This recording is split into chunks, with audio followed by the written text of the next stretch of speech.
मामलों में यही है यहाँ की टैरिफ के मोर्चे पर राहत वाली क्या खबर है जिसको जानना समझना है ज़रूरी है। एफआईएस की बिकवाली कितनी भारी है भारतीय बाजारों पर और 24,631 ये लेवल इतना अहम और इम्पोर्टेंट क्यों हो चुका है? क्या यहाँ पर निफ्टी सपोर्ट लेगा?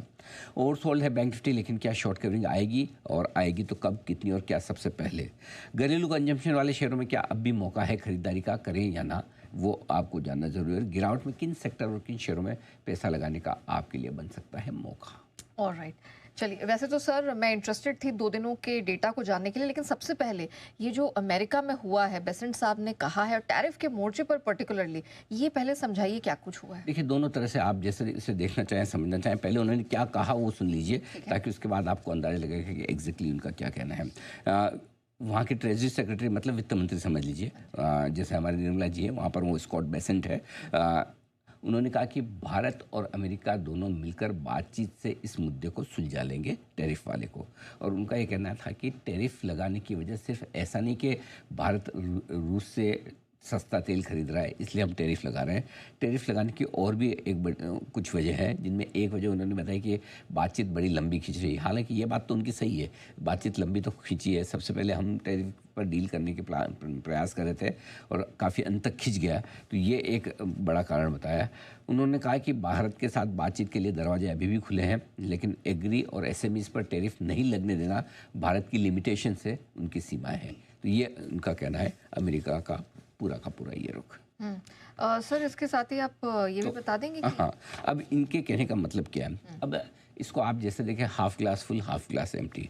पॉजिटिव साइड पे देखेंगे तो रिलीफ वाले बयान है। लंबे समय बाद टैरिफ लगने के बाद, मतलब वो गाँव देने के बाद थोड़ा सा मरहम लगाने का काम किया कि नहीं भाई अभी भी बातचीत के दरवाजे खुले हैं ये। लेकिन उनके बयान राहत देने वाले हो सकते हैं, जोश बढ़ाने वाले जोश बढ़ाने वाले कब होते हैं कि अब इस दिन से हम बातचीत कर रहे हैं, इससे बातचीत कर रहे हैं, या फिर इस तरह के बयान ट्रंप से आए। क्योंकि जो कड़क वाले का बयान या एक्शन वो तो ट्रंप से आते हैं, हल्के फुल्के नीचे वालों से आते हैं। और आपको हमको सबको बताया वहाँ नीचे वालों की कितनी वैल्यू है, ठीक है। तो उनके हाथ में है नहीं कुछ। ट्रंप खुद के बोलने से पलट जाते हैं तो स्कॉट बेसेंट के बोलने का क्या वैल्यू है? करेक्ट। तो वैसा वाला हाल है। तो इसलिए रिएक्शन जो आएगा बाजार का, तो वो ट्रंप के बयान आएगा तो ही आएगा, उससे पहले नहीं आएगा। लेकिन ट्रंप क्या कहेंगे, क्या करेंगे, कब कहेंगे, आपको हमको किसी को पता नहीं है। लेकिन फैक्ट ये है कि टैरिफ लागू हो चुके हैं, राइट। 27 अगस्त की रात से लागू हो चुके हैं। अब हमारे पास क्या है, हमारे पास हमें क्या करना है वो हमारे पास है, हमारा एक्शन हमारे पास है। और ये सबसे इम्पोर्टेंट है कि भारत इस पूरे मैटर को किस तरह से निपटता है, और वही हमारी आगे की डायरेक्शन तय करेगा। तो 2-3 चीज़ें हैं। हमें जो दिक्कत है इस वक्त, हमारा करीबन $80 बिलियन का अमेरिका से व्यापार होता है, ठीक है। अंदाज ये लगाया जा रहा है कि $40 से $50 बिलियन के आसपास का नुकसान हो सकता है एक्सपोर्ट का। बाकी जो जिन पे नहीं लगा है, जैसे कि सॉफ्टवेयर हैं, इलेक्ट्रॉनिक्स हैं वगैरह, जिन पे टैरिफ नहीं लगा है, फार्मा है, तो वो एक्सपोर्ट तो आपका चलता रहेगा, ठीक है। तो $40-50 बिलियन ऐसे हैं जिस पर असर आ सकता है। अब इस असर का हमारे पर असर पड़ेगा और उसको किस तरह से निपटे ये देखना इंपॉर्टेंट। और इसको निपटने के 2 तरीके हैं। पहला तो ये कि जो कुछ हम $40-50 बिलियन अमेरिका को एक्सपोर्ट कर रहे हैं वो पूरा का पूरा तो नहीं, लेकिन उसका कितना पोर्शन दूसरे देशों को जा सकता है। क्या हम एक्सपोर्ट के नए एवेन्यूज़ खोल सकते हैं, नए देश ढूंढ सकते हैं, जिसमें 40+ देशों के साथ बातचीत चल रही है कि वो जैसे टेक्सटाइल है, लेदर है, जेम्स ज्वेलरी है, क्या ये दूसरी जगह एक्सपोर्ट किए जा सकते हैं? अगर वहाँ दूसरी जगह एक्सपोर्ट किए जा सकते हैं तो वो बड़ी रिलीफ की बात होगी। सो वहाँ से आपको एक बड़ा बेनिफिट। तो थोड़ा नुकसान $40-50 बिलियन पूरा का पूरा तो नहीं आएगा, लेकिन समझो आप $20-25-30 बिलियन भी आप भरपाई कर पाएँ दूसरे देशों में, तो वो भी अपने आप में काफ़ी है।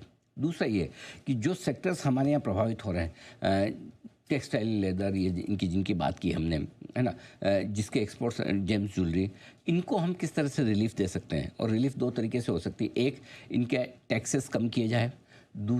टैक्सेस तो खैर अब कमाएंगे तब है लेकिन जो जीएसटी टाइप के ये दूसरे टैक्सेस कम किया है। दूसरा ये कि इनके जो लोन्स हैं उन पे मॉरेटोरियम दे दिया जाए, या उनको थोड़ा सस्ता ब्याज दिया जाए, या उनको ये टाइम दिया जाए भाई 6 महीने 12 महीने आप नई लोन की किश्त भरोगे, चलेगा, जब पैसे हो तब दे देना, थोड़ा रुक के, है ना। और उनको आप डिफ़ॉल्ट या एनपीए डिक्लेयर ना करो, ठीक है। ये कुछ एक चीज़ें हैं। या फिर ये जो सेक्टर एक्सपोर्ट कर रहे हैं उनमें से कई सारे, फॉर एग्जांपल टेक्सटाइल है, टेक्सटाइल एक्सपोर्ट करता है बराबर है, लेकिन अगर उसको कुछ ऐसी रिलीफ मिल जाए और वो इंडिया में अपने मार्केट बना पाए, समझो 10-15 बिलियन डॉलर का एक्सपोर्ट, 15 में से 5-7 बिलियन डॉलर का मार्केट भी इंडिया में बन जाए तो उतनी तो relief milli. So I think कुछ ऐसा करने की ज़रूरत है कि एक्सपोर्ट से प्रभावित जो सेक्टर्स हैं उनको किस तरह की रिलीफ मिल सकती है, वो एक बड़ी चीज़ होगी। सो ये दो चीज़ें हैं। अब रहा सवाल, ये तो सेक्टर स्पेसिफिक हुआ, एक ओवरऑल इकोनॉमी पे लोगों का अनुमान है 30-40 बेसिस पॉइंट से 70-80 बेसिस पॉइंट का जीडीपी कट आ जाएगा, हमारा जीडीपी की ग्रोथ उससे कम होगी। सो ऑन एन एवरेज मान लो 0.5% के आसपास सपोज हमारी जीडीपी कम होनी है। अब जीडीपी कम होने के साथ साथ एक चीज़ और दिक्कत आएगी, वो है कि आपका करंट अकाउंट डेफिसिट, क्योंकि चूँकि डॉलर्स आपके पास कम आएंगे, तो अब उसको आप किस तरह से, अब आपको दो तरीके से देना है। एक तो जीडीपी की जो अनुमान कम होगी इसकी भरपाई कैसे हो। एक तो जो एक्सपोर्ट्स कम आ रहे हैं, एक्सपोर्ट्स कम होंगे जिससे डॉलर कमाएंगे, क्या हम कुछ घरेलू सेक्टर्स ऐसे खोल सकते हैं जिससे हमारा एक्सपोर्ट फॉरेन रेवेन्यू हमारे पास आने लगे। फॉर एग्जांपल टूरिज्म, हिंदुस्तान में कश्मीर से लेकर कन्याकुमारी तक टूरिज्म भरा पड़ा है, लेकिन हम टूरिज्म फ्रेंडली कंट्री है नहीं अभी तक, राइट।